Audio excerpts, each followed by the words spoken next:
Praise the lord. ఈరోజు దేవుని వాగ్దానము, మన్నైనది వెనుకటి వలనే మరలా భూమికి చేరును, ఆత్మ దాన్ని దయచేసిన దేవుని యొద్దకు మరలపోవును. ప్రసంగి గ్రంథము 12వ అధ్యాయము 7వ వచనము. సహోదరి సహోదరులారా, ప్రసంగి ఈ మాట పలుకుతున్నాడు. దీనికి పై వచనాల్లో దుర్దినములు రాకముందే, ఇప్పుడు వీటి యందు నాకు సంతోషము లేదని చెప్పు సంవత్సరములు రాకముందే, తేజస్సునకును సూర్యచంద్ర నక్షత్రములకును చీకటి కమ్మకముందే, వాన వెలిసిన తరువాత మేఘములు మరలా రాకముందే, బాల్య దినముల యందే సృష్టికర్తను స్మరణకు తెచ్చుకోవాలని, తప్పనిసరిగా రాబోయే శిథిలావస్థ, వృద్ధాప్యం, మరణం వారిని మట్టిలో కలిపేయకముందే సృష్టికర్త అయిన దేవుని వైపుకు తిరగాలని, కనుదృష్టి, వరాలు, బలం, వినేశక్తి, ధైర్యం, ప్రాణం అన్నీ క్షీణించిపోతాయని, ఆత్మను శరీరానికి కట్టి ఉంచే తాడు తెగిపోతుందని, బ్రతుకు కుండ ముక్కలైపోతుందని, జీవన పాత్రలోని నీరంతా నేలపాలవుతుందని, బావిలో నుంచి మళ్ళీ తోడుకునే వీలుండదని, మన్నైనది వెనుకటి వలనే మరలా భూమికి చేరునని, ఆత్మ దాన్ని దయచేసిన దేవుని యొద్దకు మరలా పోవునని తెలియజేశాడు. ప్రియులారా, ప్రసంగి శరీరం గురించి, శారీరక మరణం గురించి చాలా అద్భుతంగా వివరించాడు. అయితే ప్రసంగి బ్రతికి ఉన్న కాలంలో చావు తరువాత మనుషుల ఆత్మలు ఏమవుతాయో అన్న విషయంలో సరైన స్పష్టత లేదు. ఎందుకంటే దీని గురించి దేవుడు విపులంగా మనుషులకు వెల్లడి చేయలేదు. చనిపోయిన తర్వాత మనుషుల ఆత్మలు దేవుని యొద్దకు వెళతాయని అందరికీ ఉండే సాధారణమైన అభిప్రాయాన్నే ప్రసంగి తెలియజేశాడు. అయితే క్రొత్త నిబంధనలో దీని గురించి దేవుడు సంపూర్ణంగా వెల్లడించాడు. ఒక వ్యక్తి దేవుని తెలుసుకొని దేవుని మార్గంలో నడిచినట్లయితే అతడు దేవుని యొద్దకు వెళతాడని, దేవుని తిరస్కరించి పాపంలో మరణించిన వారి ఆత్మలు నరకానికి వెళతాయని, కాబట్టి ప్రతి ఒక్కరూ దేవుణ్ణి తెలుసుకొని ఆయనిచ్చే రక్షణను పొందుకోవాలని, పాప క్షమాపణకు, నిత్యజీవానికి యేసే ఏకైక మార్గమని ఆయన మరణ పునరుత్థానాల ద్వారా చాలా స్పష్టంగా వెల్లడించాడు. ప్రియులారా, మనుషుల కొరకు, వారి నిత్యజీవం కొరకు యేసుక్రీస్తు ద్వారా దేవుడు తెరచిన గొప్ప మార్గం ఇది. యేసుక్రీస్తు జీవాన్ని, అక్షయతను గురించిన సత్యాన్ని బయటపెట్టాడు. ఆయన రాకముందు ఈ సత్యం మరుగై ఉంది.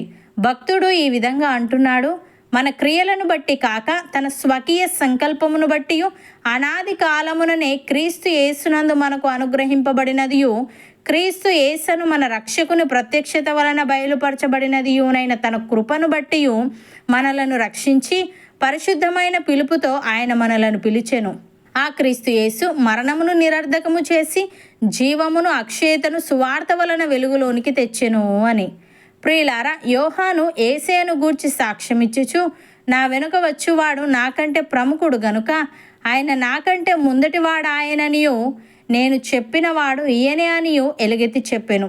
ఆయన పరిపూర్ణతలో నుండి మనమందరము కృప వెంబడి కృపను పొందితిమి.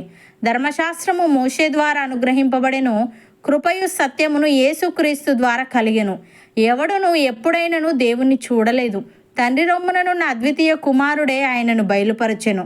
అపోస్తలుడైన పౌలు ఈ విధంగా అంటున్నాడు: దేవుని కృప వలన ఆయన ప్రతి మనుష్యుని కొరకు మరణము అనుభవించినట్లు దూతల కంటే కొంచెము తక్కువ వాడుగా చేయబడిన యేసు మరణము పొందినందున మహిమ ప్రభావములతో కిరీటము ధరించిన వానిగా ఆయనను చూచుచున్నాము. ఎవని నిమిత్తము సమస్తమును ఉన్నవో, ఎవని వలన సమస్తమును కలుగుచున్నవో, ఆయన అనేకులైన కుమారులను మహిమకు తెచ్చుచుండగా వారి రక్షణకర్తను శ్రమల ద్వారా సంపూర్ణునిగా చేయుట ఆయనకు తగును.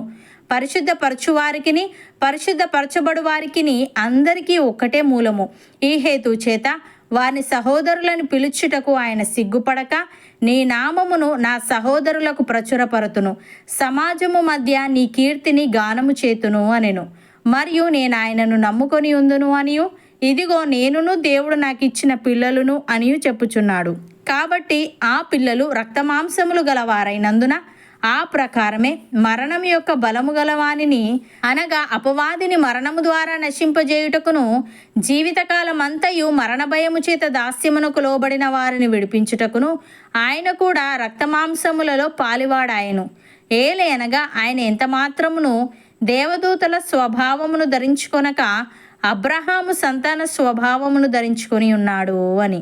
సహోదరి సహోదరులారా, ప్రజల పాపములకు పరిహారము కలుగజేయుటకై దేవుని సంబంధమైన కార్యములలో కనికరమును నమ్మకమును గల ప్రధాన యాజకుడగు నిమిత్తము అన్ని విషయములలో ఆయన తన సహోదరుల వంటి వాడు కావలసి వచ్చెను. తాను శోధింపబడి శ్రమ పొందెను గనుక శోధింపబడు వారికి సహాయము చేయగలవాడై ఉన్నాడు. నమ్మిన వారు నాతో పాటు ప్రార్థనలో ఏకీభవించండి. పరిశుద్ధుడా, ప్రేమగల తండ్రి, ఒక వ్యక్తి నిన్ను తెలుసుకొని నీ మార్గంలో నడిచినట్లయితే అతడు నీ యొద్దకు వస్తాడని, నిన్ను తిరస్కరించి పాపంలో మరణించిన వారి ఆత్మలు నరకానికి వెళతాయని, పాప క్షమాపణకు నిత్య జీవానికి ఏసే ఏకైక మార్గమని నీవు తెలియజేశావు. తండ్రి, నీకు స్తుతులు. దేవా, మేము నిన్ను తెలుసుకొని నీ మార్గంలో నడుస్తూ నీవిచ్చే నిత్య జీవాన్ని పొందుకునే వారముగా ఉండుటకు సహాయము దయచేయమని, మా క్రియలను బట్టి కాక నీ స్వకీయ సంకల్పమును బట్టి అనాది కాలముననే క్రీస్తు యేసునందు మాకు అనుగ్రహింపబడినదియు, క్రీస్తు యేసును మా రక్షకుని ప్రత్యక్షత వలన బయలుపరచబడినదియునైన నీ కృపను బట్టి మమ్ములను రక్షించి పరిశుద్ధమైన పిలుపుతో నీవు మమ్ములను పిలిచావు గనుక మేము నీ పరిపూర్ణతలో నుండి కృప వెంబడి కృపను పొందుచు నీవు కలిగి ఉన్న సంపూర్ణతకు సమానమైన సంపూర్ణత గలవార మగుటకు కృపచూపమని, ప్రతి విధమైన శోధనలో నుండి మాలో ప్రతి ఒక్కరిని నీవే తప్పించమని యేసుక్రీస్తు నామమున ప్రార్థిస్తున్నాము తండ్రి. ఆమెన్.